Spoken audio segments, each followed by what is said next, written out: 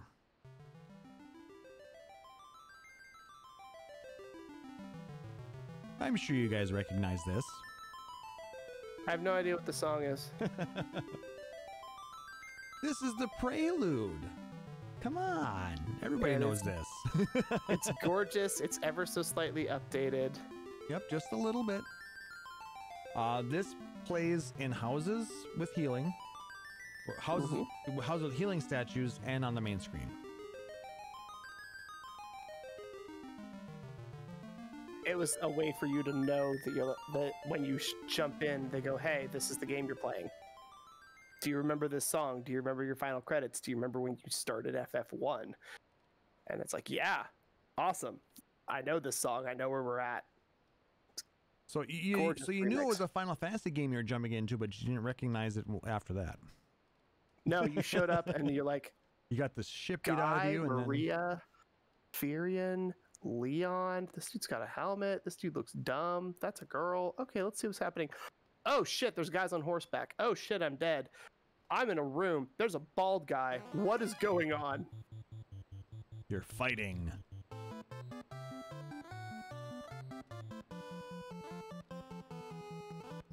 You gotta love the battle theme.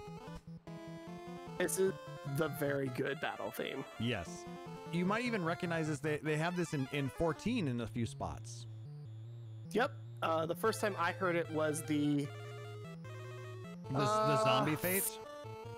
No, it was actually the MSQ story where you're fighting the... Gosh, what was it? You're fighting in town against a group of a gang that was like trying to steal money from somebody. It was some MSQ. Oh, was it one of the city related ones? Yeah, it was one of the city related. It was the walk around the city, showing off that we can use our environment for more than one thing. It was one of those. See, for me, I remember it from the gentleman zombies in Southern Thanalan.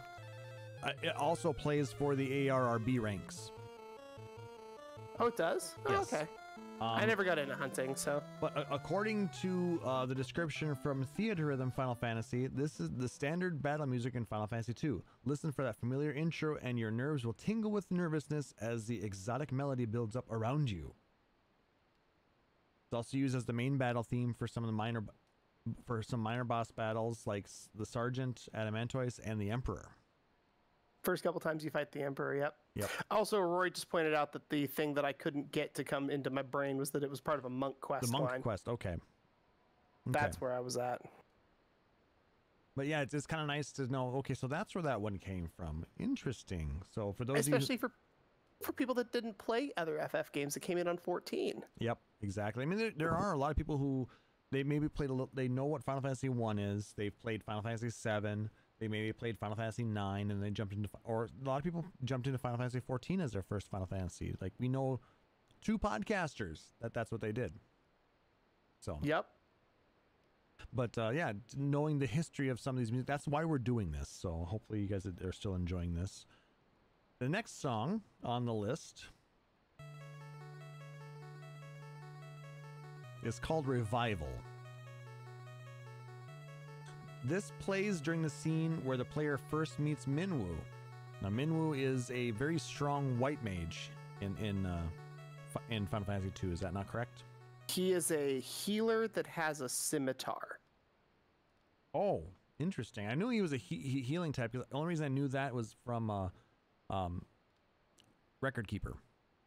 He's a healer. He has one offensive spell, as most healers do. They have like arrow or stone or something, just something that are not completely worthless. He uses a scimitar. He has long robes. He's kind of your guidepost. He's that, like, when you're playing a JRPG, there's always somebody that joins you temporarily that's way higher level than you to get you through a couple of sections, because it's more interesting to have you do it and also have somebody be like, oh, that's how strong I can get once I get stronger, and then they leave your party once you're strong enough to move on your own. That's more interesting than just starting you at level 5. So he's that character for FF2. Yeah, it seems like every game seems to have one. Well, 3 doesn't, but well, actually, well, kind of. It's a good way to do it, though. It lets the player experience the process as opposed to just giving the player a description of the process. And it doesn't force them to grind up right away. No, and like in 4, you have party members swapping out in and out all the time. Yep. So having your levels balanced really didn't mean anything. I will finish that eventually. Use everybody. I still don't. I'm about 2/3 of the way through, or something. I haven't been 4 in ages. We'll have to get back to that sometime, but I think I just got bored of it. because I was trying to grind up levels. You either know how the system works and then you beat the game at like level 25, or you just don't understand the combat system, and yeah, you'll have to be like level 60 to just muscle through everything. Depends That's on how you want to me. play, but it's 4, so it doesn't matter. You just do it either way, and you still get to experience it. Well, I sometimes like the effort of grinding because it gives you a chance to play with different spells, different abilities, different build outs, and just try and optimize things. So anyway, that's a sidetrack. We'll continue on here. Yep. The next song. Oh my God, you're alive. Yes. This is called Reunion and plays when Firion unites with Maria and Guy. We start the game up with, and you get your everything beaten up on you. We'll play a little bit more here. Yeah. So for those who haven't played 2 and they're mad at me because I'm giving out all of these horrible spoilers, this is literally the first 10 minutes of the game. Yeah. So Also, you're not surprised. The game is 30 years old. Get over it. There is that. I have about a 10-year rule for like media spoilers. Like, clearly you don't care. You would have done it by now, so spoilers out. Yeah. And then this is another huge centerpiece song for the game, which it's part of the Reunion, but it's the full version of it. This is the Rebel Army theme. This is when you're in the Wild Rose base, yeah? Yep, this is used as the background theme for the base of the Wild Rose Rebellion of Altair. It is the counterpart to the Imperial Army song, where the theme itself is... this theme is the motif of the protagonist's party. Awesome song. And every time you see Firion show up in things like Theater Rhythm, like Dissidia NT or whatever, you'll hear chord progressions out of this track in regards to him. Yep. Also, his weapons and stuff in Dissidia, a lot of them are Rose related or Rose themed. And he'll use Wild Rose is the first key phrase that you learn in that game. So that's why it gets referenced a lot. I think his final weapon in Dissidia is called the Wild Rose. I'm trying to think of what it is in Opera Omnia. I don't remember. I know that like Kefka's in Dissidia, his final dagger was called the Dancing Mad. So they kind of decided to keep that themology where they're like, hey, we're going to name everybody's final weapons. Oh, yes. Sorry. They wanted to keep everybody's final weapons named after kind of their title tracks. Sorry, I had or to something do that one. specifically related to them. Kefka, No, I'm glad we have that laugh track. It's a good one. Kefka had to say something there. First character that got to say anything, so. All right, so after the Rebel Army theme, we also have a slightly different sounding, but still reminiscent of the original Town theme. It feels like if Town theme was the rough draft, this is like edit 1 or edit 2. It's a little bit more sad, a little more mellow from the original. But also when you're looking at the first handful of towns, you go first handful of towns from a gamer standpoint, you go to the item shop, you go to the weapon shop, they have like 1 or 2 things and that's it. And you're like, ugh, all right. Like it makes sense because you don't need everything yet. But in the theme of 2, when you go there, they're like, oh, everything is bad. We're fighting back. You open the item shop and it's just piles of weapons and armor. And you're like, I can't afford all this. Why is this all here? Because in 2, everyone is down and everyone is downtrodden, but they're not willing to give up yet. And so this song is kind of that, like, things aren't going bad, but they're not going good either. Town is a very neutral, chill spot. And it's a nice song to just kind of sit back and chill with. In Town, you don't get in battles. Your step counter still counts, but whatever, that's a speedrunning thing anyway. But you can just literally set your controller down and take a break. And not feel that anxiety of, my characters are standing in the woods. Like, no, you're in town. You're okay. Everything's going to be just fine. But when you step out...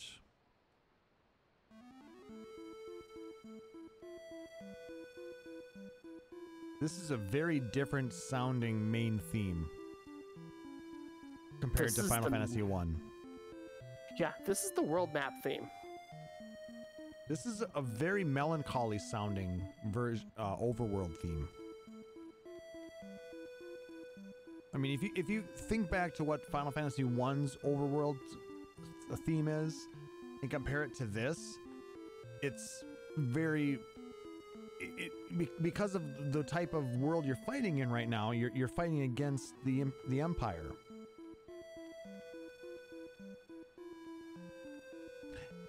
If you've ever bought disc versions of the Final Fantasy soundtrack, there was an old set of soundtracks called the N Generation and S Generation, and each one was based on the Nintendo and Sony iterations of a couple of the games.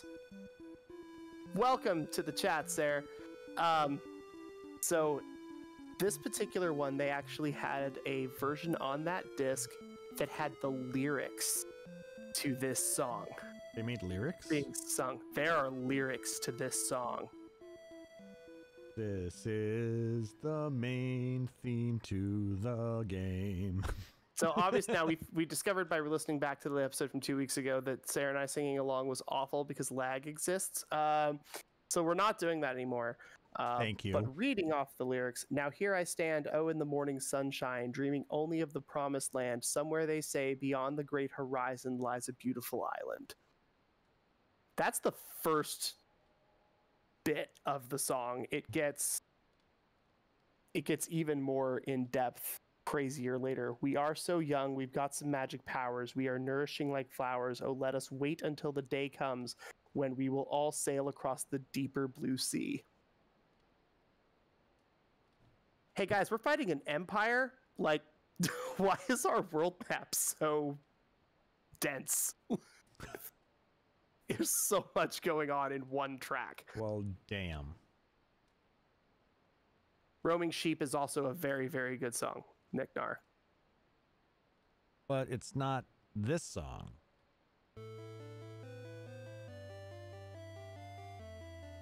The background music for Castle Pandemonium, which is the capital of hell. It was initially ruled by Satan until his defeat by the Emperor, and afterwards risen to the surface upon his return to the mortal world as the Hell Emperor. Now, what the hell world are you living in? Yeah.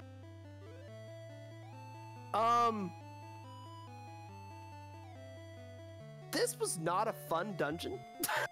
I'm just gonna throw that out there.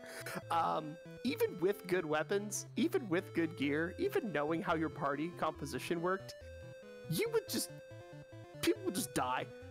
Furion was just like dead like half of my run one time. I just could not keep anybody alive. Castle Pandemonium is amazing and really, really hard. And having that music haunting you the whole time was not helpful. Oh, you don't want to hear this music? No, I'm good. We can move on. We can move on. All right, if you really want to move on.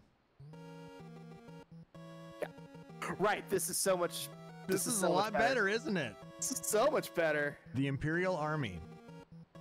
This plays in several Empire-related locations, such as the Dreadnought, Bafsk Sewers, and Castle Palamecia, which was there until Castle Pandemonium took over. Correct. Yeah, I remember the Dreadnought.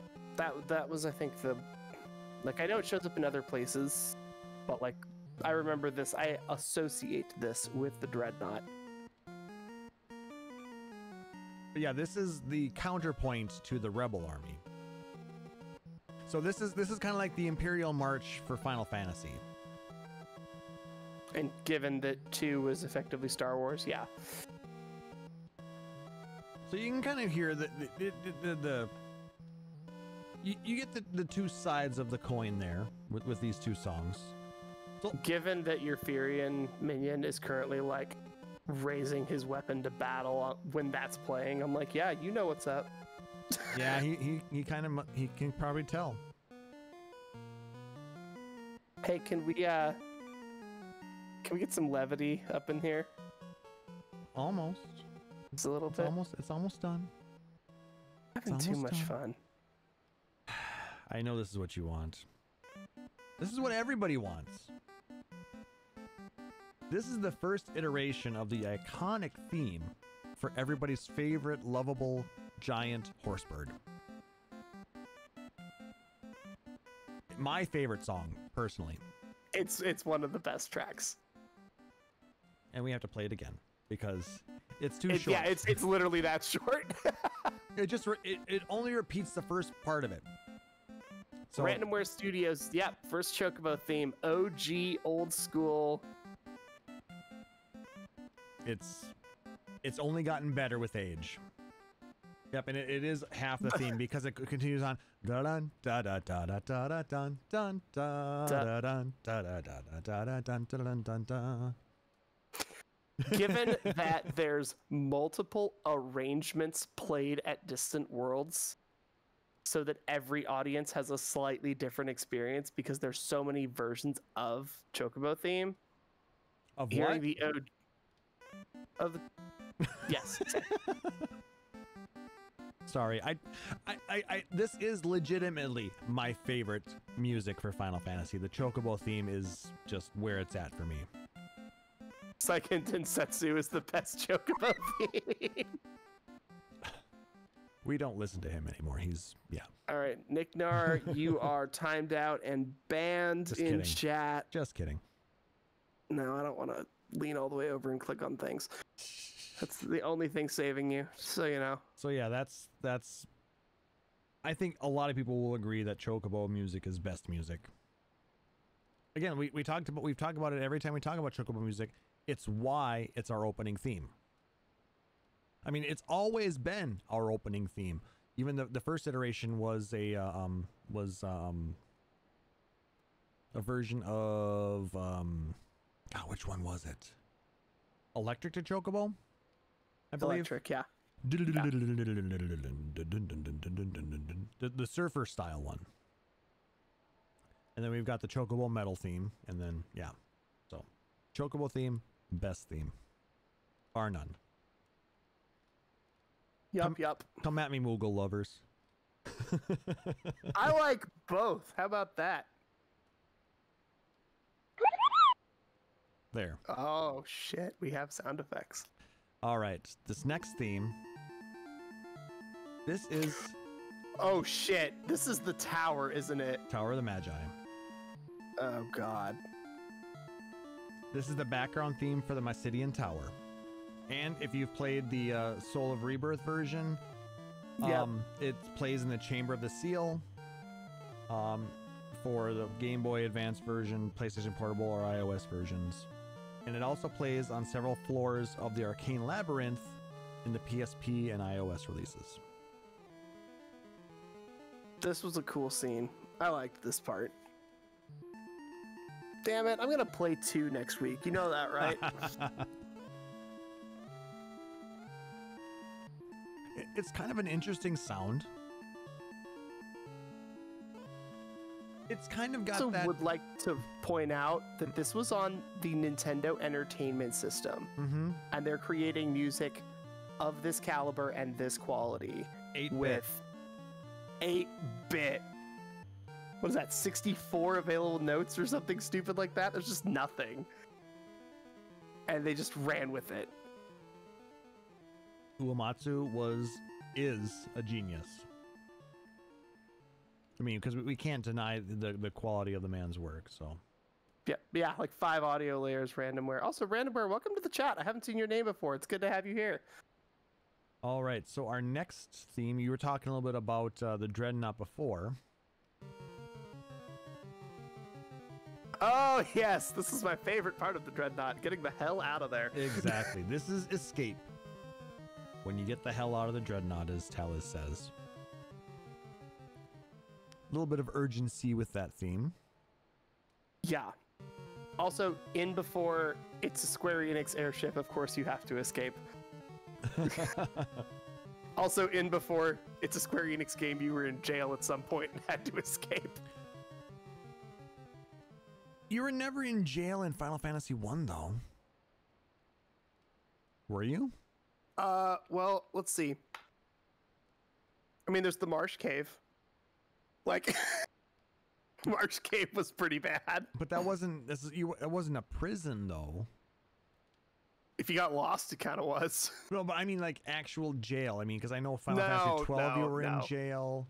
No. Final Fantasy 8.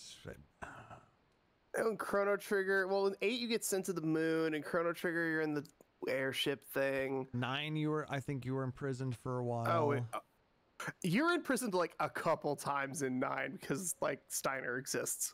6 you were imprisoned. That was a load-bearing boss. You're not wrong. It's true. All right, so then we go on to some castle themes. This is the background theme for Finn Castle, Kashwan, and Deist Castle.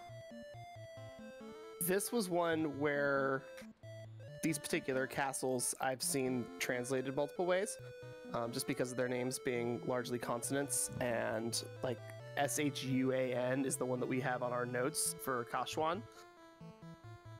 God, no. Like, there's no way to write that in hiragana or katakana consistently. So I've seen them all called different things. So Ancient Castle is a very good overarching theme to kind of give you an indication of what sort of castle you're in without necessarily making sure that all the names line up. Also, I'm linking to the Spotify playlist where I found all of these themes, -2. And I'm also going to link to where I got a lot of the information about the songs, finalfantasy.fandom.com. Their wiki page, their wiki pages on the different music themes has been very helpful. They are, and if you are curious in checking out the lyrics to the FF2 main theme / Promised Land, that is also a good resource to find those lyrics. All right, so once we go to, in a lot of castles, also have dungeons. Another theatrhythm Final Fantasy description of a theme. This is the dungeon theme from Final Fantasy 2. You can practically feel the cold, damp air on your skin when you hear its high ghoulish tunes, and fear rises within. Who wrote this stuff? It's I'm not amazing. sure, but I mean, was it Koji? Koji, did you write this? Theater Rhythm is super, super fun. And if you haven't played it, you definitely should. There is a version on iOS and Android that has like 5 songs on it that's free. Try it out. It's neat. But this plays at Summit Falls, Snow Cave, Diced Cavern, Tropical Island, Cave of Mysidia, Leviathan, Yep. Jade Passage, and the Unknown Cave. Yep. It's a good dungeon theme. It is very dungeony. I think that's most of the dungeons too. The game is very well put together.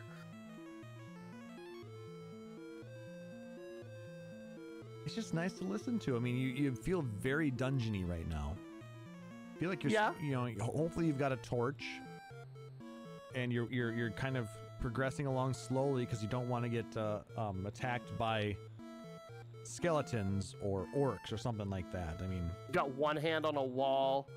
Somebody's got an arrow knocked, and they're one step behind you, and your mage is ready to cast fireball.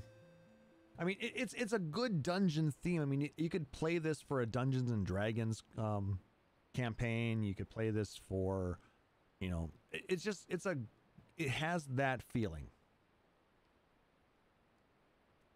Considering my DM is literally sitting right next to me, I'm kind of like, yeah, that's a good. We could use some FF music as some theme setting if we need to. Wouldn't it be awesome?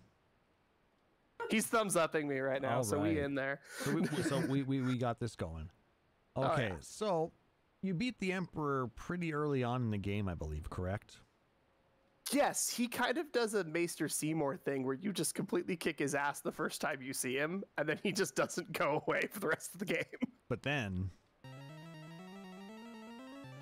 Nope, nope.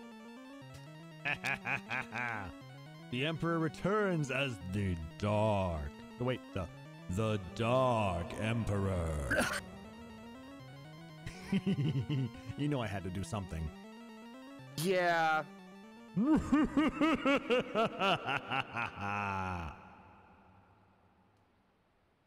have too much fun with that. Yeah, well, he's the Hell. Is it Hell Emperor or Dark Emperor? Well, this says Dark Emperor. Like I said, yeah, it's translation stuff. It doesn't really matter. But the idea is that he has warriors, was it Tale of the Warrior or something, where it's like, oh, your enemy is defeated, but not really. It's like, that's just part of how that story works. So he has to come back. And he does, and it sucks. All right, so... And he has a cool theme music. He doesn't come back more than once, it's just the one time? He shows up, kicks your butt and leaves, and then he shows up again and you beat him, and then he disappears for a while, and then he comes back as the Hell Emperor, and I think you fight him twice more, and then you get a final battle with him. They didn't have as many like lieutenant general fights to like work up to fighting the final boss. You just fight the final boss a bunch of times. Okay, so you didn't have the 4 fiends to fight, or no, it wasn't. Yeah, it wasn't like the 4 fiends in 1, 3, 4, 6. Yeah. Which, to be fair, like it's a hey, there's 4 dungeons. They're all elemental themed. Like it works. It's a good structure. I mean, there's a section in, I think it's Saints Row 4. It's like, how long will it take? 2 waves of SWAT guys. Oh, okay. Like, like that's, we know how long things take. It takes 4 dungeons, 7 MacGuffins, and 2 waves of SWAT guys. And it's a video game. In a pear tree. Yep.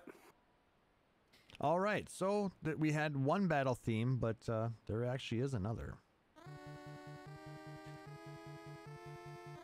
This is used for major boss battles and the final boss.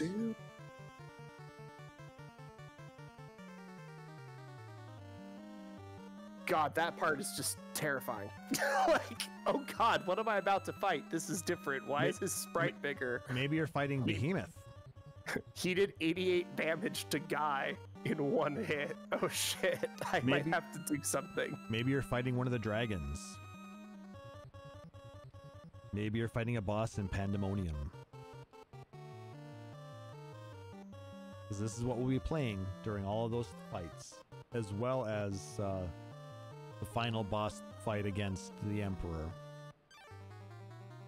It's like he's beating the hell out of you right there. There's rolling in chat with the assist. In the remake, you get a bonus scenario with all the people you've died during the game wandering around some bits of the afterlife. You find that when the Emperor died and went to hell and took over, the bit of him that was good went to heaven and also took over. So you have to kick his butt, which is shown to happen at the same time the main party is kicking the butt of the Hell Emperor. Interesting. I love Square Enix's storytelling. It's just absolute chaos. And I know everybody that's watching us on twitch.tv/PhoenixDownRadio is just reading the chat, so that's fine. But for those of us who are on the podcast, I would definitely want to make sure that we get you all of the stuff that we have. Thank you. The Emperor, even his good side, is kind of a dick. Thank you, sir. I love how much capitalization is in there. He's officially gotten a subtitle.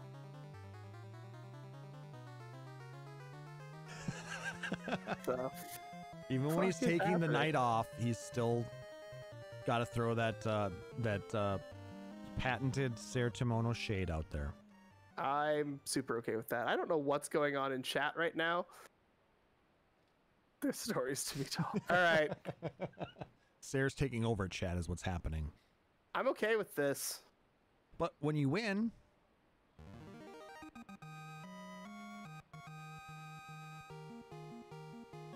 This is basically the same theme. Why change perfection? I I mean, did they? I don't think they even moved it an octave. I think they left it exactly the same. I think it's almost 100% identical. I mean, they're committed to it, so like they just went screw it, go all in on it. I think that no, I know what the sound difference is. They're hitting chords instead of notes. They got a little bit better at the technology. Yeah, they're hitting chords instead of notes. That's why it sounds so much better. But it's still good. And then when you complete the game,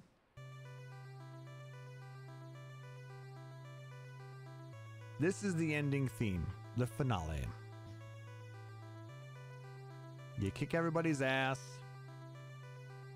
You make the Hell Emperor and go the hell away. Wait for it.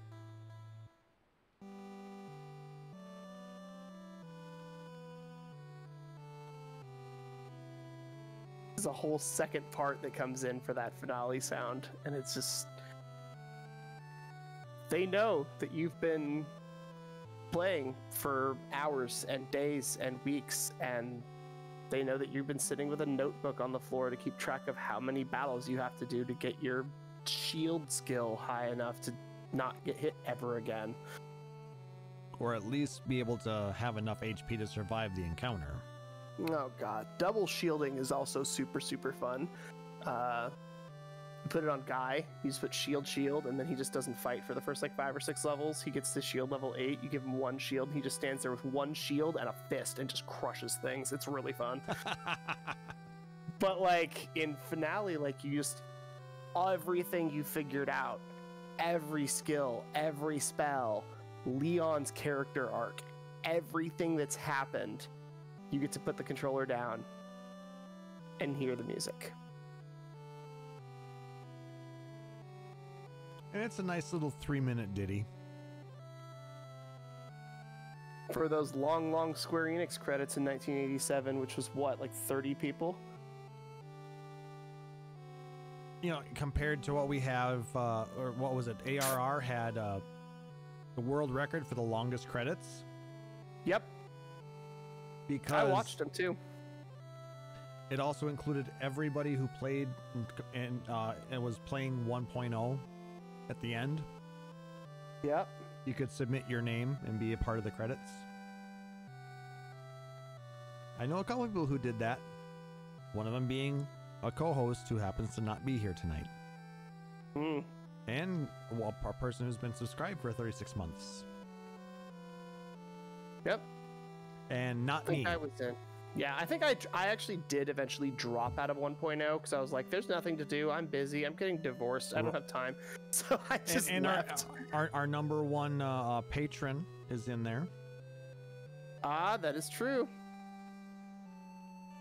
I gave up after 3 months.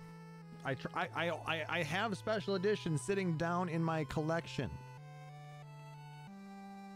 It was just too bad I could not play it.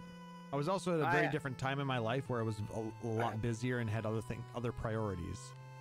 True enough. I played it a little bit, but again, I was like, well, I got to do other stuff. So I did other stuff. So that's what you get when you complete the game. But there's a few other places too. You get this nice little waltz that's played during the ceremony at Finn Castle after the defeat of the Emperor at the Cyclone.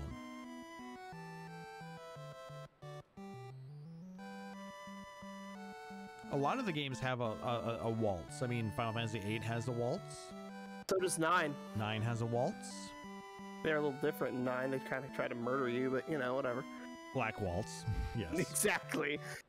9 has many waltzes, actually, in that case. Yeah?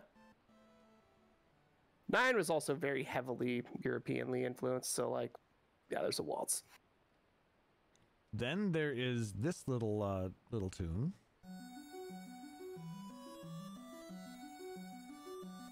The Temptation of the Princess. And no, you're not the one tempting the princess is tempting you.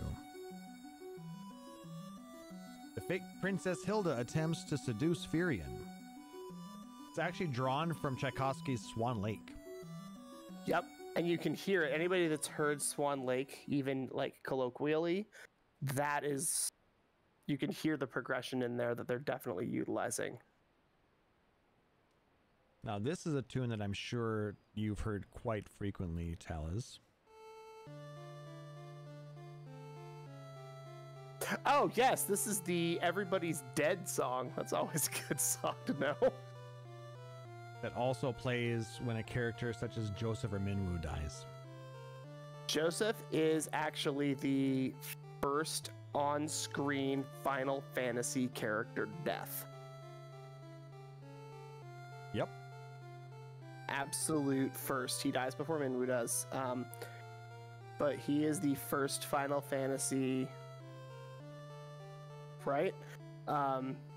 He's the first one that falls, protecting you before the kids from 4, before everybody. Like, you've had to kill people before, like as protagonists, you've killed enemies, but like actual named legit character that is related to the narrative, he was your first, and it doesn't go well for anybody. I know that I think some of Maria's dialogue, you can definitely tell for the next couple of scenes that she's in, she's not okay. They changed a lot of her adjective usage, especially in the English version, related to Joseph's scene. Even back then, they were getting deep into the story. They knew they were good at telling stories. Did you play King's Knight? That game is terrible. That's why they don't make shooters anymore. Just kidding. You did a good job on King's Knight. I do own it. Hashtag notice me, senpai. Hashtag notice me, senpai. I love you, Ian Show. That is how your favorite boy is doing. It is good to see you. Thank you for joining us. And then there is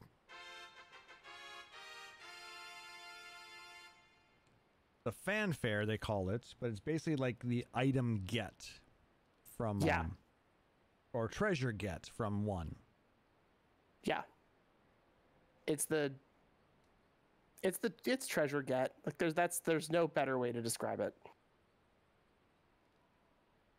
And then the final bit of music we've got, when you get a new character to play with, new party member. The new party member is 5 levels higher than you and has equipment better than you will ever possibly buy. You can't steal their equipment. And they're only going to be with you for about 20 minutes. If you play slow, maybe 30. If you play smart, you grind while Minwoo's in your party so you don't get annihilated. But I don't know, I wasn't smart. Guy was dead a lot. I dragged him everywhere. Oh, poor guy.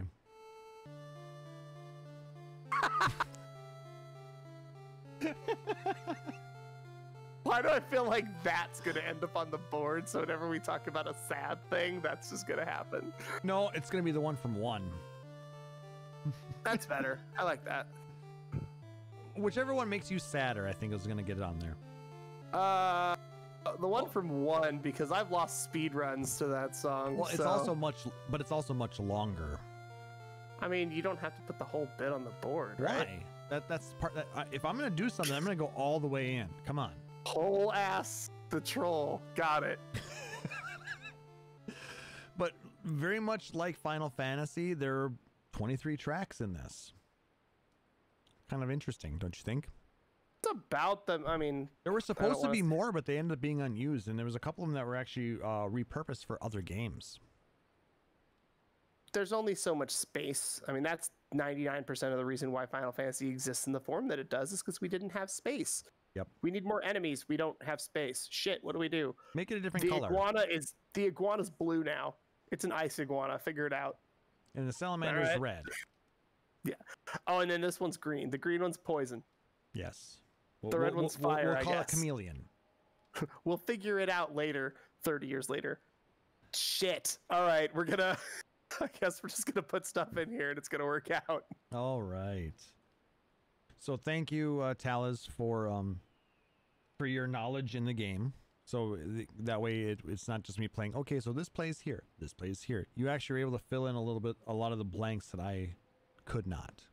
It was a good story. It's a very, very good game. It's a long game if you don't understand the system, and the system is mostly janky beyond all reason.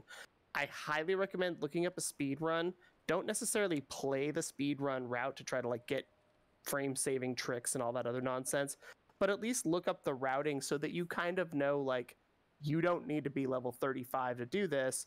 You just need to have this skill at this point so that you can use this to get through a fight. Go through that, play through the game. There's amazing music. Context makes the music even better. The dialogue makes a lot of the music even better. There's a lot of versions of 2. There's one on Game Boy Advance if you still have one. There's a digital version on the PlayStation Store that works on PSP or PS3. There's an iOS version. There's an Android version. I think there's one on Steam. Like, you have a lot of different outlets to play it. Definitely one of the top picks. Probably not the top pick, but like, if you've got 30 hours to burn, because I don't know, 5.3 is not coming out till the end of July, this might be a good thing to spend a couple days on. Teleport, teleport, teleport. Yes, Nick Nar, teach your mage teleport, beam everybody out of combat. That's a thing you can do. So last episode you had mentioned you were going to maybe try and work on something for this week. Were you able to do that? Oh, for the we were going to do a little bit of a prep table situation, and unfortunately I only got about halfway through it. So here are our choices. We either go full chop style, where I only have half of the stuff I need and I have to make it work anyway, or you just finish it and we do it on the next episode. Or we do it on the next episode. It's kind of up to you. I mean, we're sitting at an hour 40. I think we're good. Okay, I'm just saying. That's what I wanted to ask. I didn't see anything in the notes, so I just wanted to see. I mean, I know you've been very busy driving to work and yeah, 5 hours a day for commuting. Yeah. That was a long drive. So yeah, let's go ahead and save that for the next one. Okay, so it'll actually make more sense, and I might even have like a shopping list. And then I think on the next episode, we're probably going to jump into Final Fantasy 3. So should I play Final Fantasy 3 this week instead of Final Fantasy 2? Well, if you played Final Fantasy 3? I played like half of it? So you're about at the same point that I am. I got through the first world, and then I kind of petered out on the second world because I ended up loaning somebody my my DS and then never got it back. That sounds right. That sounds right. I do have it on my Vita, and I think I have it somewhere else. I'll have to figure it out. Well, the music, oh, that's a good question. I mean, like I said, my experience with it, the first North American experience with Final Fantasy 3 was the DS. If you wanted to play the OG version, you had to import it and play it on Famicom. Nick Dar, good luck casually beating it in a week. Yeah, I'm not sure how I'm going to pull that off. Yeah, right? Randomware, DS or OG. I actually have it on Steam. That might be my plan. I also have it on my... which is the DS version. Yeah, I also have it on my Kindle Fire. Like I said, I have it on my PlayStation, my Vita. And like I said, I used to own it on DS. Do I maybe have it on Steam? I don't remember. It's like $10 on Steam. It's like $10 on Amazon. I don't know. I have it installed on my Kindle Fire. So like that might be the way I do it. It is a fun game though. I did enjoy it. Yep, it's very good. And the updated one where they actually named all the characters and we actually have like Luneth and Ark and Refia and Ingus is a little bit different than when we had Onion Knights. But it gives a little bit more depth and it makes the characters a bit more approachable. So it's one of those things that you have to look at and say, you know, the movie version's always different than the book. Well, sometimes you just have to let some stuff go. Well, we all know that Luneth is best boy. Kinda, yeah. So, part of the reason why I chose his character style for my Red Mage tattoo. Yeah. I'm down for that. So... No, I definitely liked if you play the FFTCG at all, there's the 4 Warriors of Light is their job. All 4 kids are different elements. And so when you play all 4 colors, you get all of the synergy of them all working together, because they all have effects of, if you have another Warrior of Light in play, fill in the blank for whatever cool thing you can do. Mm-hmm. So you get to play with all the kids, or you get to use them in conjunction with other Warriors of Light from other games in their own colors. So they get their own kind of unique building stories, both within the remakes of her 3, but also in the other side pieces like FFTCG, like Dissidia, and like Theater Rhythm. Though a lot of games still represent Final Fantasy 3 with the Onion Knight.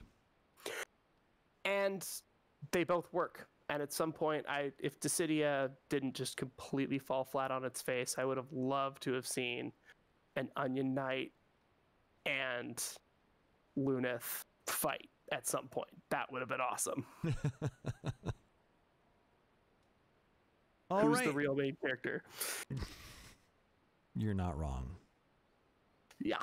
Well then, guys, that's going to go ahead and do it for this episode. If you liked what you heard, please make sure to like, subscribe, or follow us out on Apple Podcasts, Google Podcasts, Spotify, YouTube, or whatever your preferred podcatcher is. And if possible, leave us a rating or review. It helps us to know what you guys think of the show and helps us to grow in the community. And if you really dig the show, you can consider subscribing here at twitch.tv/PhoenixDownRadio. Or you can go out to patreon.com/PhoenixDownRadio and support us out there like our amazing friend, Rory Fenrir. All those proceeds go towards growing the show, covering things like hosting costs, improving the quality of our stream equipment, and some other fun things that we can do in the future. And just a little bit of a side note, we are 90 followers away from 1,000 on Twitch. Dang. So we're getting close. Dang. We're at 910 followers? Seriously? 910. Shit. All right. So here is some homework for you guys. Tell a friend. Oh, God. Tell a friend about Phoenix Down Radio. Have them follow us. Sensei is trying to get us to do stuff. We're trying to get to 1,000 follows so I can do an awesome giveaway, all right? I want to give you guys things. I want to give people things. So let's get to that point. When we get to 1,000, we'll announce a contest or we'll announce a giveaway or something. I still have 3 Phoenix Down keychains that I tried to give away in a contest that we got no entries on. That's true. From our good friends over at Loot Cave. They're really Klauss cool will looking. do a kicking. Ooh, 1,000. Klauss does a cooking stream at 1,000. You don't want to see my house. Okay. Taliz does a cooking stream at 1,000. You need to get the stream key and a camera. Let's cross that bridge 90 followers from now. I've thought about it, but like I said, right now my house is not set up for doing BA style cooking at home channel stuff. You show your house every stream, says Ian Show. No, I don't. I have a green screen now. Suck it. God damn it. All right. All right. Yeah, we'll cross that bridge when we get there. You know what I mean. It would be very cool to do something like that, but it also would require me to do a lot of cleaning that I don't necessarily want to do. True. I think that's the biggest one right there. Fair enough. Anyway, but regardless of the support, any support you give us, whether it's likes, emails, tweets and retweets, follows, subs, or whatever, it's always greatly appreciated because we love interacting with you guys, as we just did here during this whole thing. So we love talking with you guys. We love BSing with you guys. We love just the interaction. You're the reason why we keep doing this. You know, we're getting damn close to 5 years. We're like, that's 4 months away. Damn. We're like 4 months away. Oh, we gotta do something cool at our 5-year mark. Well, then we're gonna have a 5-year thing. Hell but yeah. I'm hoping we have 1,000 follower thing first. Let's do that. Let's try and Let's get do both. Not at the same time, though. I don't want to do them at the same time. I want a 5-year thing. Or no, I want a 1,000 follower thing, like in like a few weeks. And then I want a 5-year thing after that. And we're going to do some amazing stuff. Sweet. I like both of these. So if you want to check out our backlog of podcasts, as well as we have some other interesting content, you can go to our webpage, www.phoenixdownradio.com. I just changed the background image. Did you see that? I did. Also, I'm still very, very happy that it's now a secured website. Yep, it's HTTPS now, so it's secure. But it also has now, I used a Dissidia theme. So I've got good guys on one side, bad guys on the other. That's the one thing I love about Dissidia is the fact that you could play as bad guys. Yeah, and they're fun. And they're hard. Yes. I mean... Play as Judge Gavin. My. God damn it. Oh, I actually wanted to hit. That's what she said. Not better. But yeah, check out the website. I did put a lot of work into it, and want you guys to enjoy it. You can email us questions, requests, things you want to hear Sarah talk about as far as lore, things you want to have Taliz discuss when it comes to cooking in game. Podcast at phoenixdownradio.com. Just harass them always, please. I mean, hi. You can also hit us up on Twitter at PHXDN Radio. And then, like I said, if you're listening on the podcast, we invite you to join us live sometime at twitch.tv/PhoenixDownRadio. I was having a discussion earlier with Sarah. He's thinking about doing some streaming on the channel. Ooh. So look forward to that. Please look forward to it. As well as all of our podcasts are out on YouTube as well at youtube.com/PhoenixDownRadio. So, Taliz, do you have any shout outs? I do. A couple of bits. First of all, I want to shout out a couple of people in the chat. There's some names that I don't recognize, so thank you guys for joining us. Specifically, let's see, who do I not recognize? Drury Fairy, GNB Saito, Need Him, Ribot Size, and some jerk named Pinion Bot's been showing up for a while. But thank you guys for joining us in chat. It's awesome to have you here. Feel free to speak up and ask us questions. So thank you guys for that. You can find me on Twitter at Taliz Marvelous. That's TALIZ Marvelous. Ask me questions about food from Final Fantasy XIV or Final Fantasy history. They're both things I really care about. The last thing I wanted to throw in before we go, and I'm going to throw the link in chat, the justgiving.com fundraiser for Black Lives Matter to Auk Morning. It's, like we said earlier, it's a Final Fantasy XIV adjacent group that's kind of gathering for people that really need it. If you donate $25 or more, screenshot it, and I want you to DM me on Twitter at Taliz Marvelous. First 4 people that do so get a coaster from Final Fantasy Eorzea Cafe Akihabara location. Nice. First 4. If there's more than that, I will probably find something in my house Final Fantasy related and send it to you anyway. That's $25 or more. Get those screenshots in. Well, thank you for doing that. It's greatly appreciated. Absolutely. He sent us coasters before he was a part of the show when he was there a couple of years ago. Oh God, I've been going so often. I have a punch card, and it's 6,000 miles away. But hey, I love it. That's cool. And I want to shout out my main man Taliz. Thank you so much for joining me tonight. Shout out to Sarah. I hope you are doing amazing. I hope you are feeling better tonight. I hope that whatever is ailing you is able to be that you're able to work through it. You know that we are friends, and if you ever need anything, I am just a text or message away, because you know we're here for each other. Shout out to everybody joining us live. I really appreciate you guys stopping by. Like I said, I love seeing the interaction in the chat. You know, playing off of that vibe.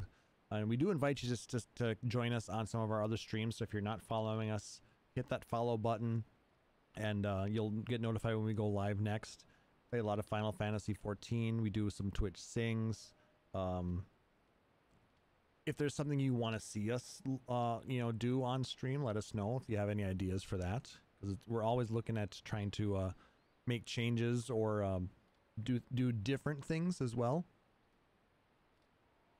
And just shout out to everybody out there who is still struggling.